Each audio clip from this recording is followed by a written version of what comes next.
Hello friends, नमस्कार। कैसे हैं आप सब। मैं आपका अपना साथी शिवशंकर मिश्रा लीगल दर्पण चैनल में स्वागत करता हूं।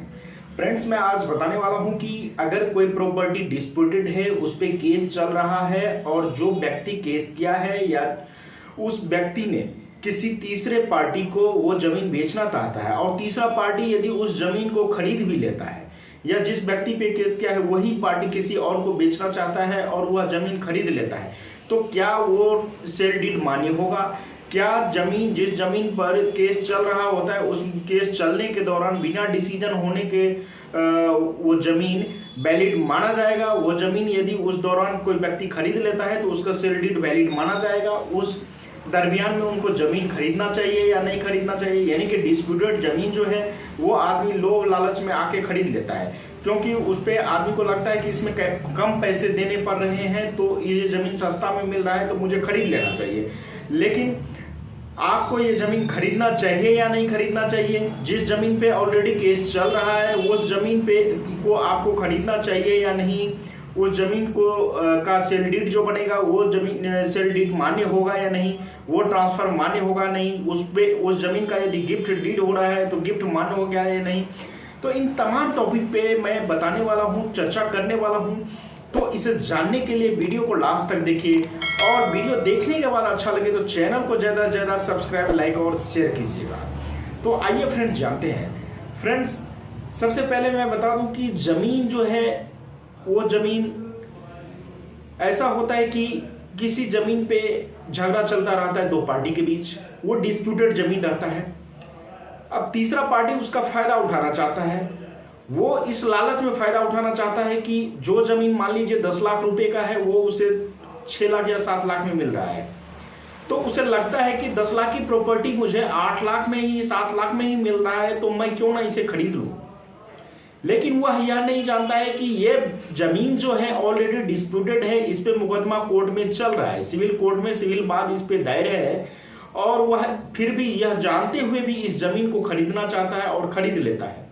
लेकिन खरीदने के बाद क्या होता है कि जिस व्यक्ति ने जमीन बेचा है उस व्यक्ति के फेवर में यदि केस जो चल रहा है वो केस नहीं गया तो फिर वो सेल डीड अपने आप शून्य माना जाएगा, वैध माना जाएगा, वो अमान्य माना जाएगा, वो उसके मान्यता नहीं होगी, वो अपने आप खत्म हो जाएगा। यानी कहने का मतलब है कि जो जमीन डिस्प्यूटेड है उस डिस्प्यूटेड जमीन को तभी ट्रांसफर किया जाएगा। किन परिस्थितियों में ट्रांसफर किया जाएगा?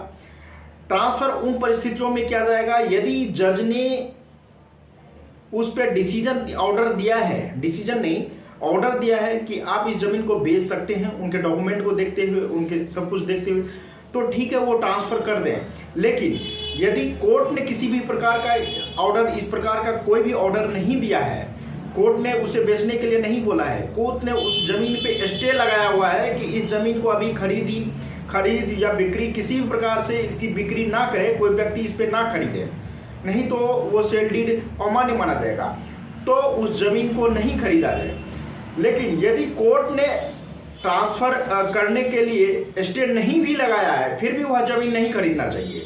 इसलिए नहीं खरीदना चाहिए कि ट्रांसफर ऑफ प्रॉपर्टी एक्ट जो है सेक्शन 52 वो ये कहता है कि जो जमीन पे ऑलरेडी मुकदमा चल रहा है, जो जमीन झगड़ालू है, जो जमीन पे मुकदमा चल रहा है, उस जमीन को जब तक डिसीजन ना हो जाए, उस डिसीजन होने के बाद ही उस जमीन को कोई भी व्यक्ति खरीदे, कोई भी पक्ष खरीदे। अन्यथा क्या होगा कि जो पक्ष जमीन खरीद लिया है और जिस पक्ष ने उस जमीन को बेचा है वो जमीन यदि उसके फेवर में नहीं गया, यदि दूसरे के फेवर में चला गया, तो फिर वो सेल डीड जो है अमान्य माना जाएगा, वो जमीन उसके हाथ से निकल जाएगा। तो ट्रांसफर ऑफ प्रॉपर्टी एक्ट जो है उसकी सेक्शन 52 इस चीज पे रोक लगाती है। तो यहाँ पे मोटे तौर पे कहने का मतलब है कि जिस जमीन पर कोर्ट में केस चल रहा है और उस जमीन पर कोर्ट ने स्टे लगा दिया है कि इस जमीन की कोई भी खरीदारी या बिक्री नहीं होगी, तो उस जमीन को ना खरीदें। दूसरी स्थिति आती है कि यदि उस जमीन पर स्टे नहीं भी लगा है लेकिन आप उस जमीन को यदि खरीदना चाहते हैं लालच में आके कि कम पैसे मिल रहा है तो आप ना खरीदें, नहीं तो उल्टा आपको भुगतना पड़ सकता है। क्योंकि ट्रांसफर ऑफ प्रॉपर्टी एक्ट की सेक्शन 52 धारा 52 जो है वो क्लियर कहती है कि डिस्प्यूटेड जमीन को नहीं खरीदा या बेचा जा सकता है। तो यह जानते हुए भी यदि आप खरीदते हैं तो आप अपना झगड़ा खुद मोल ले रहे हैं, अपने पैसे को बर्बाद करना चाह रहे हैं। उदाहरण के द्वारा यदि मैं इसको समझाऊं तो मान लीजिए कि श्याम है, उसने सोनू को, यानी कि श्याम और सोनू दो भाई हैं, दोनों भाई में किसी जमीन को लेकर डिस्प्यूट चल रहा है। अब श्याम क्या करता है, किसी तीसरे पक्ष को जमीन बेच देता है। इधर कोर्ट में भी मैटर चल रहा है, इधर वो जमीन बेच देता है। तीसरा पक्ष क्या करता है कि उस कम पैसे में उसको वो जमीन मिल रहा है, वो जमीन वो ले लेता है।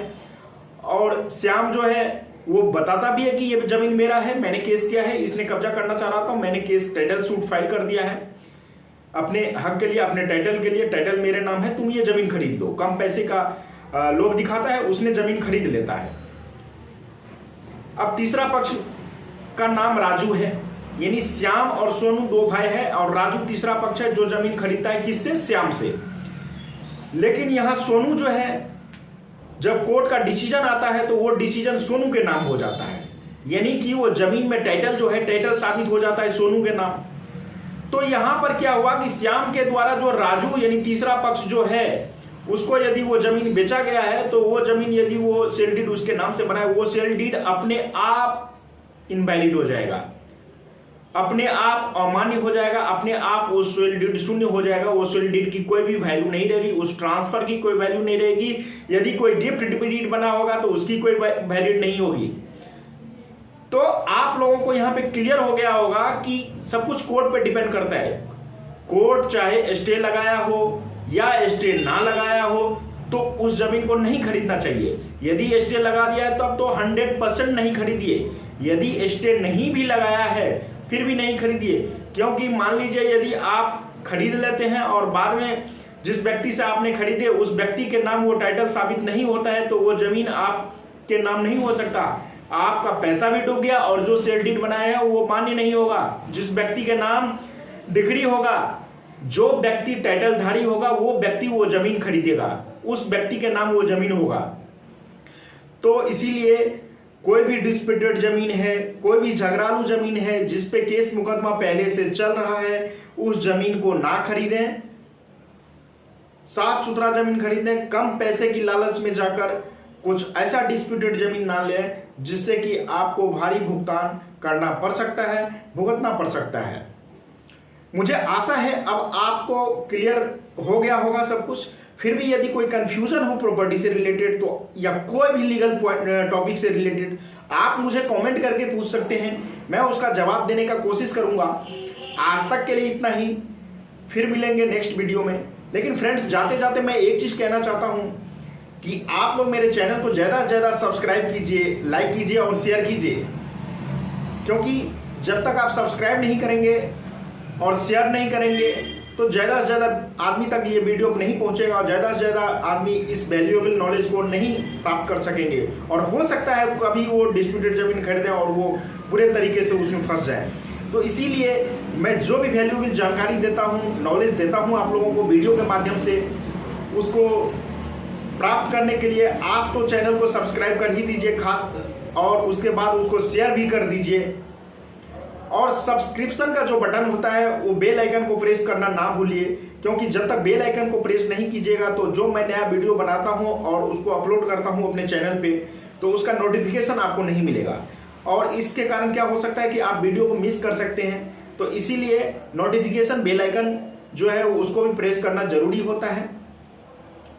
फिर मिलते हैं नेक्स्ट वीडियो में, तब तक के लिए नमस्कार।